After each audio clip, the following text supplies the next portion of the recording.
Hey everyone, welcome to another video. Today we're going to talk about issue number 2 of X Factor From the Ashes, written by Mark Russell. But before we dive into the story, I want to ask you a favor. If you enjoy this video, please leave a like and a comment to help the channel grow.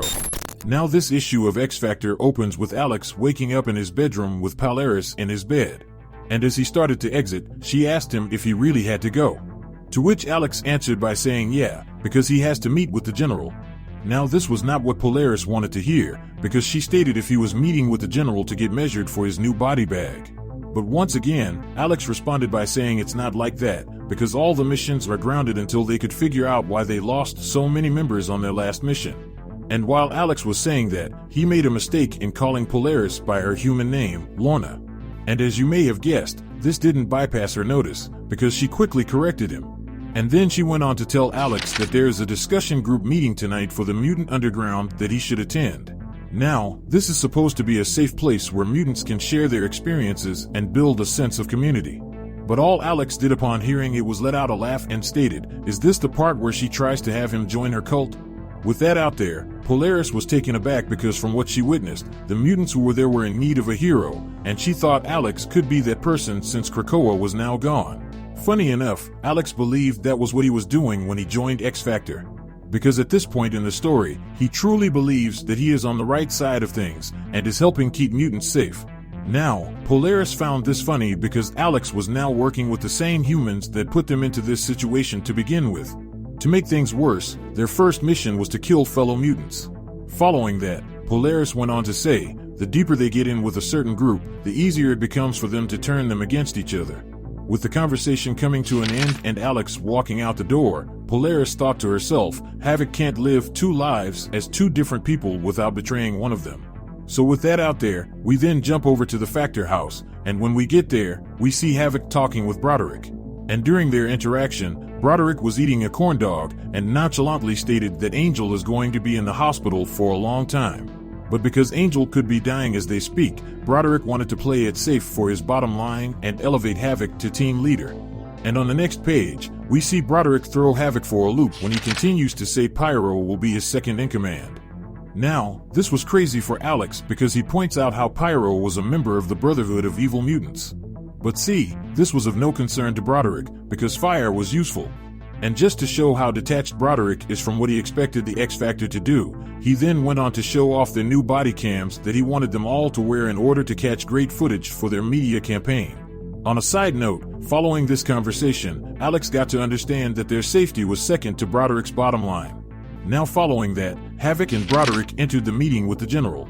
And while he was there, Havok started to question if maybe Polaris was right, and if he was deluding himself into believing that he could help in their war. Because the first thing he asked for was to review the tactical footage of the raid on X-Term in order to see where they failed. And to this, the general informs Alex that she already knows why things went wrong, and that was because they knew that X Factor was coming, due to them having spies everywhere in the mutant underground. And at that moment, Alex's stomach sank as he saw his love, Polaris, on the monitor before him. And while that was going on, we transition over to the pool, where we see all the members having a conversation among themselves as Granny Smith walked out of the house. Strangely enough, Granny just walked into the pool with no fear in her eyes.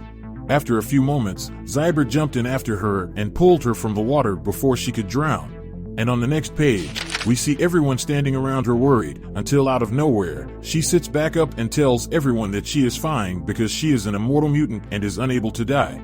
So every once in a while, she likes to find new ways to kill herself. Following that, we see Havok telling the general that Polaris is not a spy, to which the general informs Havok that no one is accusing his girlfriend of anything yet. But if someone's close to the team is working with the underground, then they have to know about it before sending that person on another mission. Because it is important to find out who is feeding their secrets to their enemies before more of their comrades die in battle. Following that statement, the general went on to say that she personally didn't put him in charge because he has a plasma blast. She put him as a team leader because they thought the team would look up to him as a hero. Following that, we then fast forward to later on that night with Havok and Polaris going to the Underground Mutants meeting, and as they walk up to the gate, Polaris thanks him for coming, to which Alex tells her that she has no idea how much he loves her. So with that out there, the two enter the meeting place, and on the next page, we dive straight into the thick of it. And the way this meeting starts is by the person in charge leading them in a prayer, by saying that with the fall of Krakoa, Gray has little choice but to live in the human world. And they will try to make it easy for us to do so at first, but their promise that you will be accepted is built upon the pernicious, that one is subjected to their acceptance. For they who bullied mutants when they were helpless children, who kicked them out of their homes, who fired them from their jobs, who sent them to die in their wars. They expect mutants to now view their lives as proof of their generosity. To avail themselves of the mutants' powers, they will let them imagine that this time will be different and that they can change. But the heart of this lie is the tragic belief that mutants can make someone love them by being useful to them. Now, with the prayer complete, the head of the meeting then went on to explain his backstory by saying he grew up in an orphanage when his mutation manifested itself. And because of his appearance, the orphanage decided they couldn't have him around any other children. But one day, the orphanage was able to find an uncle who was willing to take him in along with anyone who had $5 who was interested in attending a freak show. And at that moment, he learned very early on that they could only accept them, they can only love them, as one does a performer. But see, the head of this meeting is done performing, because he learned that if they are to live among them, then we must accept them as they are, and not as they wish them to be. So they must accept that they will not change for the simple reason that they cannot change. And in accepting them as they are, we must recognize that we can never serve them, and that we can never willingly join their circus. So with that out there, Havok took his words to heart and stood to his feet in anger, for he believed this was an intervention. Following that, Alex went on to say was this whole meeting was for his benefit and was an attempt to convert him. So with anger in Havok's heart, he stated that the general was right about there being spies in X Factor. Now, with that out there, the leader stated that they want nothing to do with X Factor. For they don't want him to spy for them or anything, they just want Havok to quit. Because they will never put a fellow mutant in danger like that, which means they don't even want the secrets he could gather.